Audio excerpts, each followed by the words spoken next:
Hello and welcome to another lecture of Fallen Wisdom, or another episode of Lectures of Fallen Wisdom.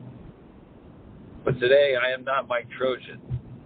Today I am Logan Six from a very distant future, a version of Mike Trojan, but somebody who has jumped into Mike Trojan's body from the future. Mike projected his mind into the future, and we switched places. He had several questions about what the future was like. Why is it that everybody has figured out how to become immortal? Well, the first step was understanding Mike Trojan's method for going into bliss immediately.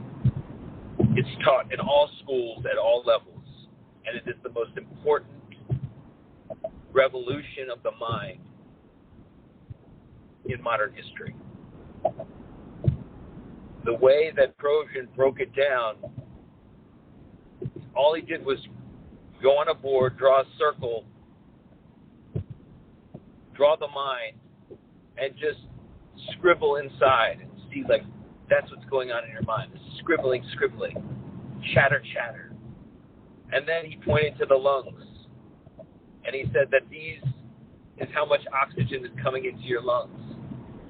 And he just showed, through a very elaborate equation, not really, just a couple of pictures and an equal sign, how essentially there's an inverse proportionality to how much chatter is in your mind to how much oxygen is in your lungs.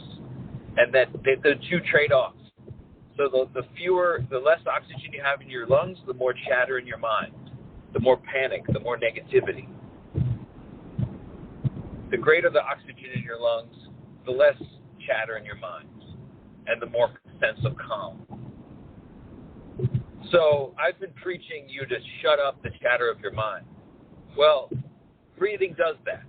You don't really need to actually engage in a constant fly swatting of a chattering mind. You just need to get your mind back on your breathing. You get your mind back on your breathing, and the chattering mind goes away. You should be either thinking about nothing or you're breathing. And really, it's impossible to think about nothing, so think about your breathing. The empty mind is not entirely possible at this point. Thinking about your breathing is the closest thing to it. Just focus on that. Make sure it's just constant. Make it a conscious thing. Make it something that's occupying your mind. We've been doing breathing second nature for so long that we put it on autopilot. Don't put it on autopilot. Take it off autopilot. And whenever you're not engaged in something wholeheartedly with your mind should be engaged with your breathing and monitoring it consciously. It is the most important thing you can monitor above all else. And it will hold the key to controlling all the different things that you want to control about yourself. You want to change something about yourself? Take in enough oxygen and you will. Your low oxygen state doesn't allow it. Your low oxygen state keeps you repeating the exact same patterns over and over again. The low oxygen you is an inferior version of you that is wrapped with all kinds of bad habits and bad practices. And there's no way to just learn better practices. That's the common fallacy of all learning, is that learning actually is breathing. And I think it was Rudolf Steiner who said that the first thing of all education, the first lesson of all education, and the ultimate goal of it is to teach the new student, how to breathe. No student can get into a learning state unless they learn a certain level of that. And learning how to think is learning how to breathe. We've just lost the connection of these two, but you cannot think clearly unless you have enough oxygen in your stomach, your blood, in your lungs. So make sure that before you consider anything, you take those breaths, and you make sure that your oxygen level has been high before you enter into your conscious thinking of anything. Because it's very easy for your conscious thinking to then just fall into unconscious thinking. You just go to sleep. You get tired. And then you start dreaming. And then the negativity comes in and you're out of bliss. So bliss is essentially right in front of you. It's the ending of the shattering mind. We know this in the future. We've learned this. This is something that this is not the, you right now are listening to the beginnings of Mike Trojan's philosophy on this. It has been way, way, way developed in the future by different philosophers and Mike Trojan himself. Mike Trojan, yes. Does he exist in the future? Well, you might argue that is me, Logan 6. Nobody knows anymore. There are so many versions of this particular model in the future that there's no way to tell who the real one is. What's happened is that these models have gained control over the parallel worlds, and they can go to different parallel worlds. There's been so much mixing at this point that the Logans themselves, the Mike Trojans themselves, don't know who they are and don't know if they're real. But we know one thing. I have switched places now with this Mike Trojan.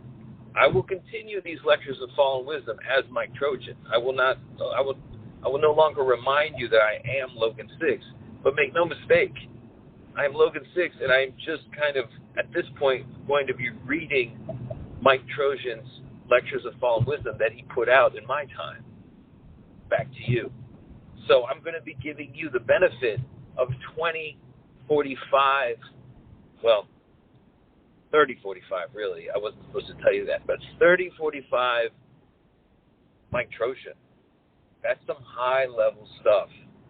And it's a little bit more high-level than what Mike Trojan would have offered under the normal course. So you might argue that I'm messing up the timeline. Well, yes. And I've been fully accredited by the Child Emperor to do this. So I've not gone renegade yet.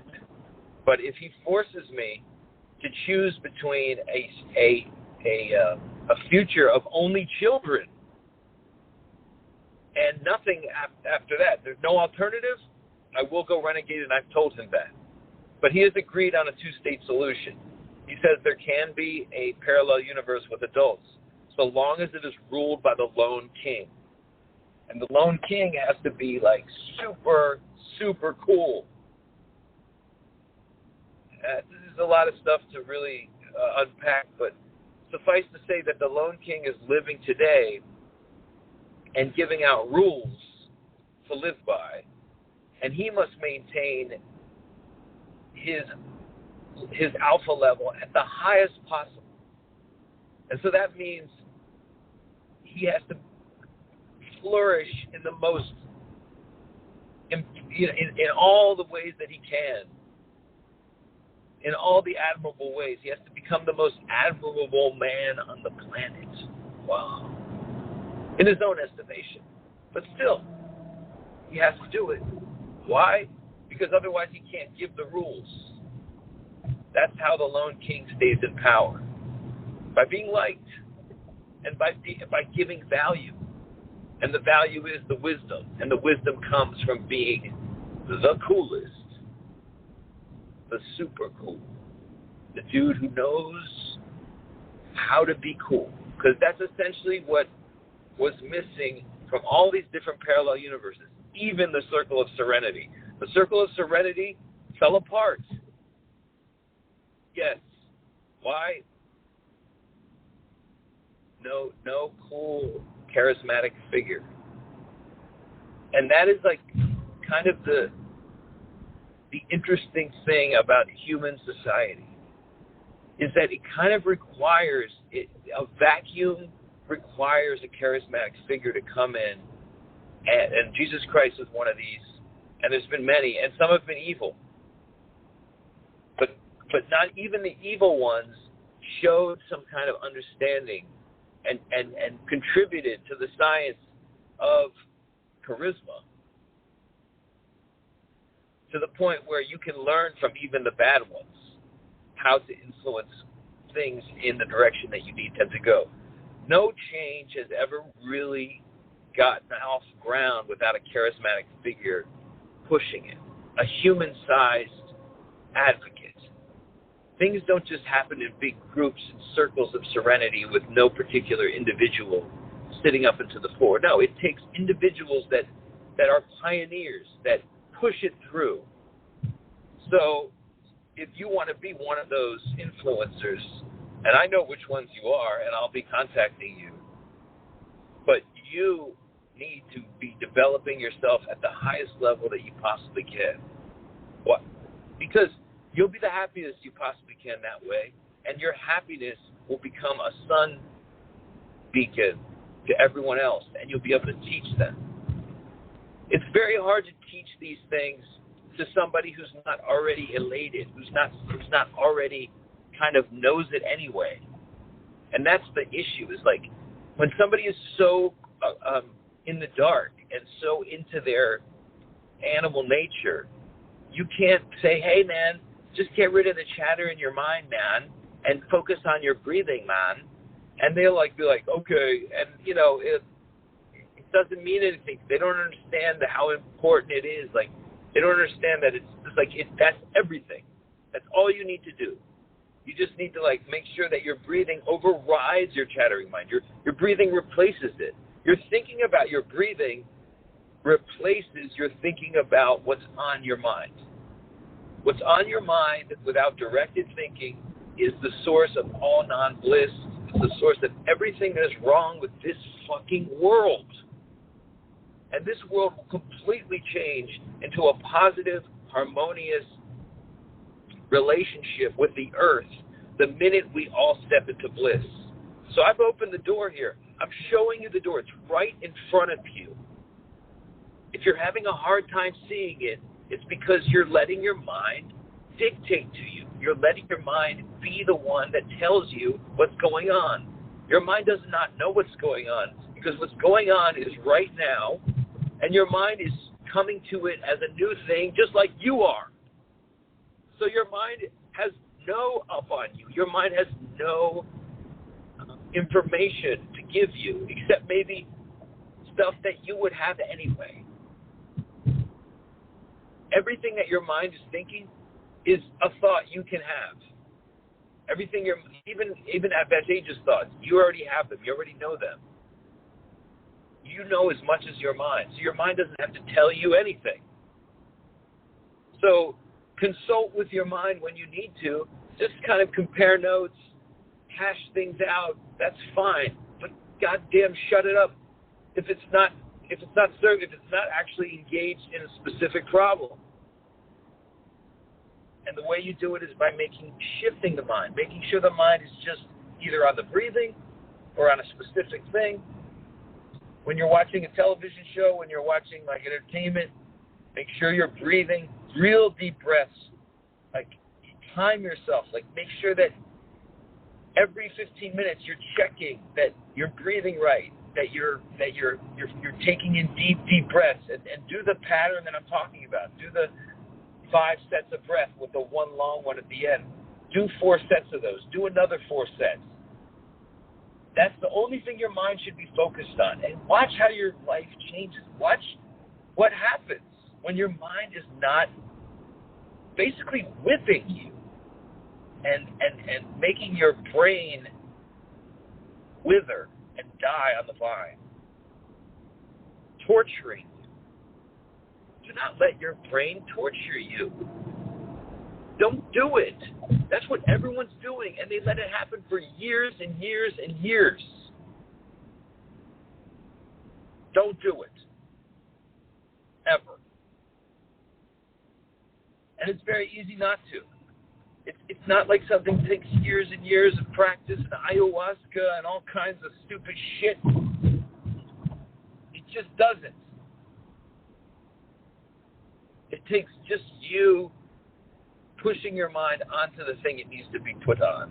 And you could think about your greatest memory, but that's always going to create ripples. That's going to create eddies of thought. Anything you put in your mind that's not your breathing is going to cause eddies of thought. So just be careful when you start actually thinking about something that's not your breathing. Make sure you're doing it consciously. Make sure you're doing it in a way that is looking for the next step. And then finding that next step, declaring that next step, and then closing the book on it until that next step is done. And then you have another step after that. That's all your anxieties Our anxiety is about next steps, about you not having decided what the next step is. So your brain starts to agitate against you. Or, sometimes your brain is like keeping track of your parking meter. It's just like, hey, man, you gotta get out there before your parking meter expires. And so there's a little bit, that's how your brain uses anxiety to get you to remember not to, get a ticket. So the anxiety, it's like kind of useful on some level for just everyday tasks, but when it's invading your spirit and creating a prison around your mind, it's a problem. Now, how do you get this? You see it in other people, and you want to explain to them. You want to show them, look, here's the door to bliss.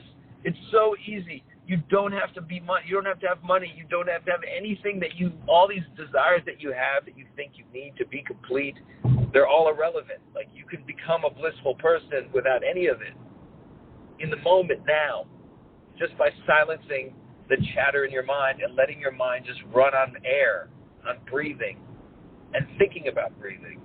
And then you just see the bliss. You feel the bliss coming in. It's so easy. It's so fucking simple because the bliss wants to come. The bliss is there for you.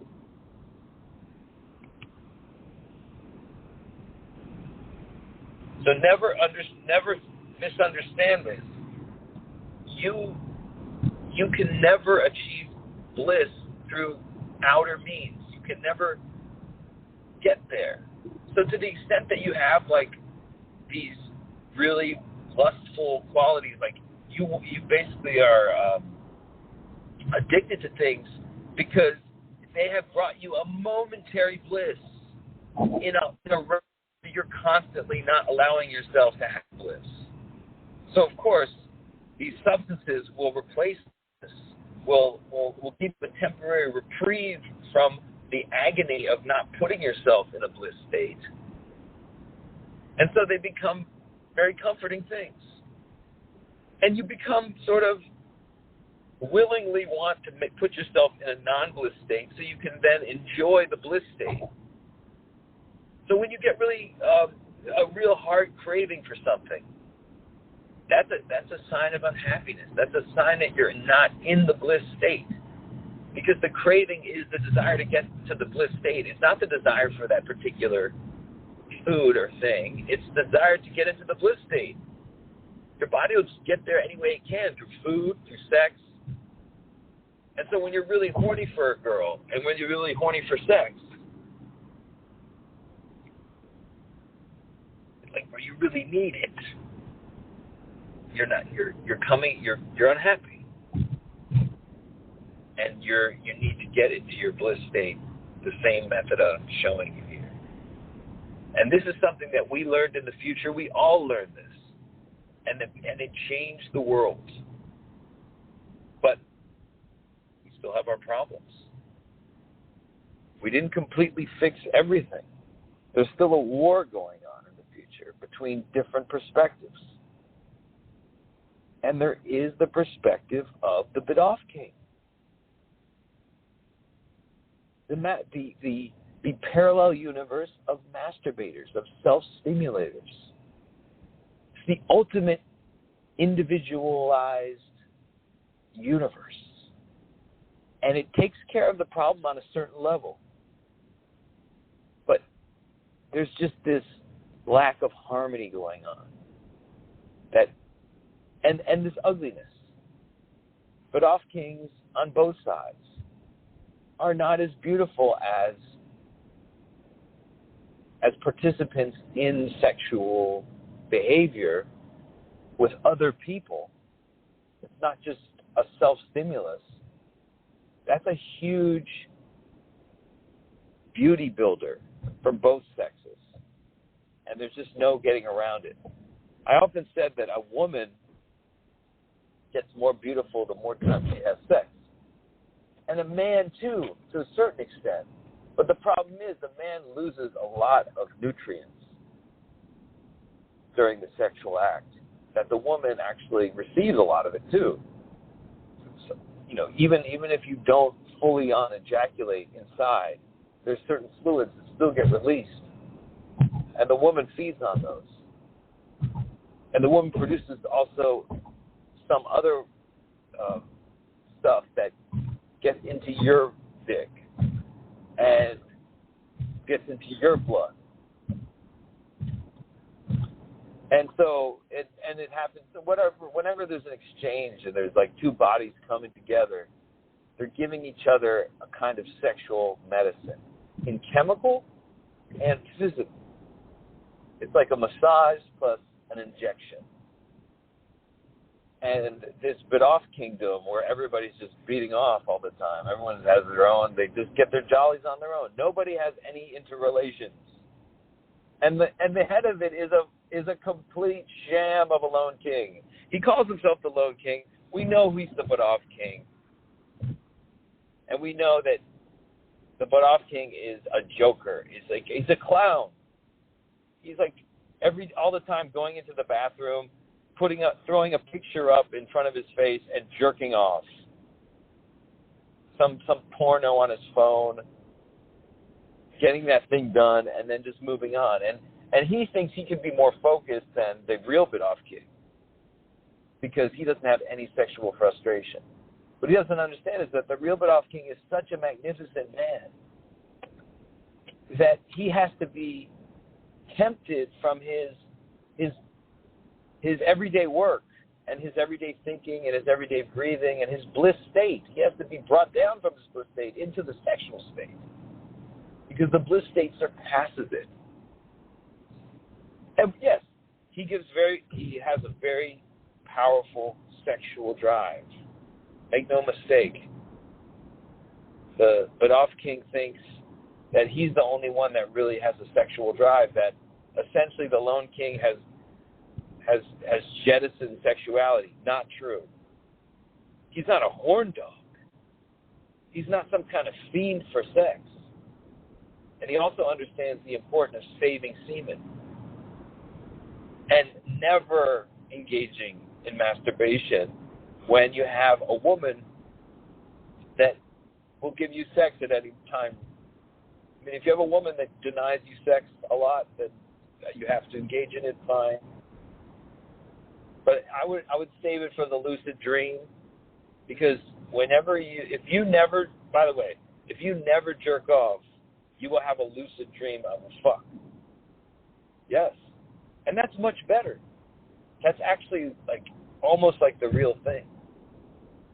So the person who invented jerking off, and some people say it was the Lone King, that the Lone King, he went back in time and showed a monkey how to jerk off. And that's why you see these monkeys jerking off in the museum. But yeah, it's such a ridiculous thing. And the goddess, is looking down on you jerking off. Okay? And you're jerking off in front of her. You're like Louis C.K., dude. So just realize that's what's happening when you're jerking off. I don't know why I always go into this tangent of jerking off, but to me it's funny because it's you're just trying to jerk your way into the bliss state, and you'll get there for that moment that you come. But then and maybe for a little time after of relief. It happens after you take a big shit, or after you have a good meal and you don't overstuff yourself, a powerful meal, or you take a great drug, and you have that little, hour of just bliss. Everything's fine. It turns off your mind for a little while. Learn from it. Learn how it feels. Remember it. You can conjure that feeling back into yourself. But you don't have to do that. You can get there by getting so interested in your breathing that it becomes the most interesting thing that you're just riveted by it. Why? Because you can't believe how much pleasure just a little thing like breathing can give you if you just focus on it and you take in enough oxygen. You start to see wow, man, I've been unhappy for years for no reason. Just because I didn't want to walk through the door that's right in front of me. Don't regret it. Don't try to, like, teach anybody this. When you're in the presence of somebody that doesn't understand this, mention it. Talk about mind chatter versus breathing. Talk about the ratio. Just be like, look, focus on the ratio. Make sure your breathing is bigger than your mind chatter. Don't, maybe tell them to try to stop their mind chatter. It's almost impossible to tell somebody to do that.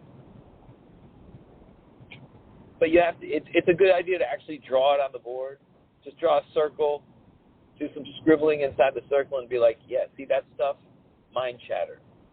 That stuff is like what's causing everything. It's causing all disease. It's causing all stupidity. It's causing all addiction. It's causing all overeating. It's causing all diabetes. Everything that is ailing man, war, pestilence, disease. I said disease, but this is the idea. The world you're in is determined by how much oxygen you take in. The very parallel universe you are sitting in. So, of course, I understand this as a Logan time traveler. I understand this. How do I explain this to people that don't get it, that don't time travel? What's going on here? I started to understand the key to traveling the different parallel universes because I understood that they were stacked on top of each other, according to which one has more oxygen. Your highest oxygen parallel universe is the one where you are immortal. And you can climb up into it at any moment. You're immortal and you're in bliss. And you're there. As long as you're in bliss, you are immortal. You are in the highest possible oxygen world. There still will be problems of that world that you kind of see, but you see yourself ascending and you see it improving. You don't necessarily see the changes. That's the real trick, is that you just took a big breath right now. The world before that breath was a much more dire world. Your mind adjusted to this new one and doesn't even remember that one anymore. That world's gone. So that's why nobody really sees the benefit of breathing, because they instantly forget how bad the world was when they weren't breathing. And they just go back to that world. Don't go back to that world ever, man. Just make yourself a blissful man, a blissful person, a blissful woman. Walk right into it.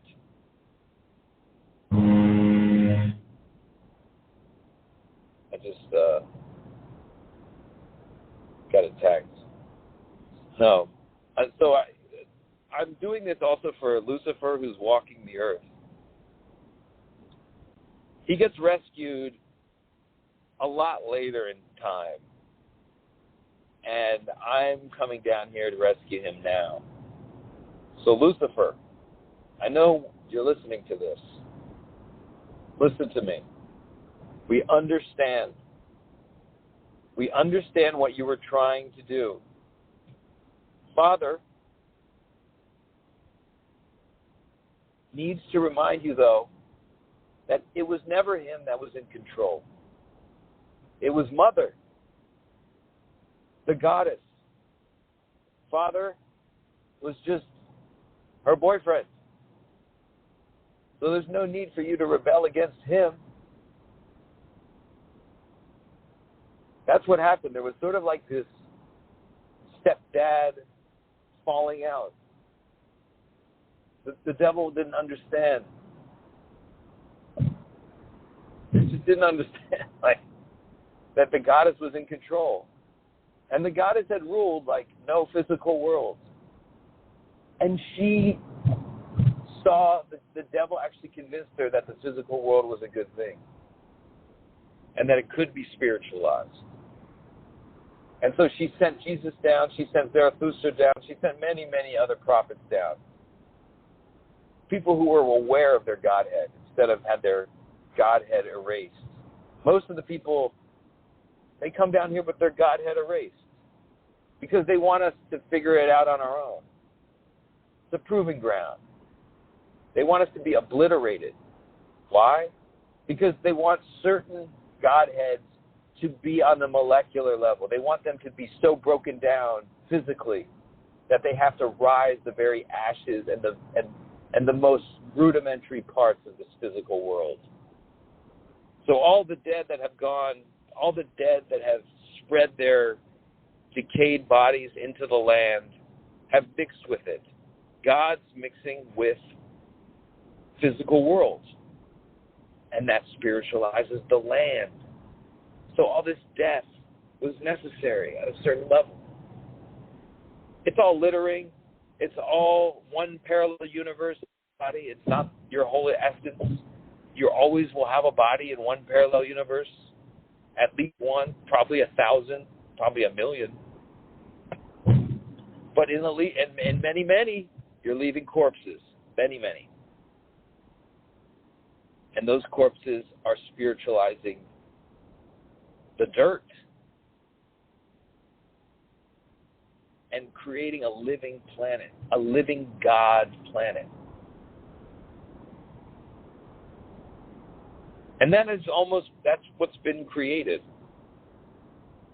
The planet with so many dead humans and dead gods fertilizing it has now become completely spiritualized as a piece of matter.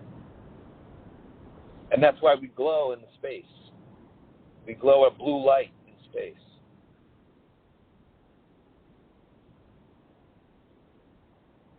We don't need to do it anymore. We can all stop now. And I'm pulling the trigger early, and yes, I did get the approval of the Child Emperor on this, but he does not agree. He's still a very much of this world of. He doesn't really understand the whole the descending of gods. He just never got his mind around it. The idea that we are all descended gods.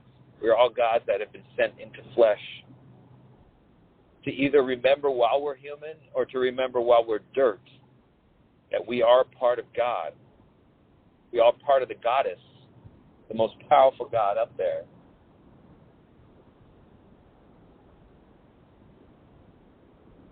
And we're here to make this in any way it can, either as a human, a dirt, and a molecule, a way of amalgamating the spirit world and the physical world. Now, I think it's the best way to do it is to be a conscious human that trusts everything. As long as the breathing is there, you are invincible. You can tackle any problem. You can come up with any step. And things are slowed down like the Matrix to the point where you're dodging bullets easily. You're dodging anything that's going to come your way extremely easily. There's no problems. The problem starts when you let yourself stop breathing. You let the mind take over. The mind takes over, breathing goes shallow, the anxiety comes in, the world seems a very nasty, horrible place. Suddenly you start seeing the headlines. They're horrendous. Fires, floods, disease, war, the apocalypse. You breathe your way right out. Breathe your way into the kingdom of heaven. The kingdom of heaven is right here, is what Jesus said. And it's the same thing I'm saying here. This is Lectures of Fallen.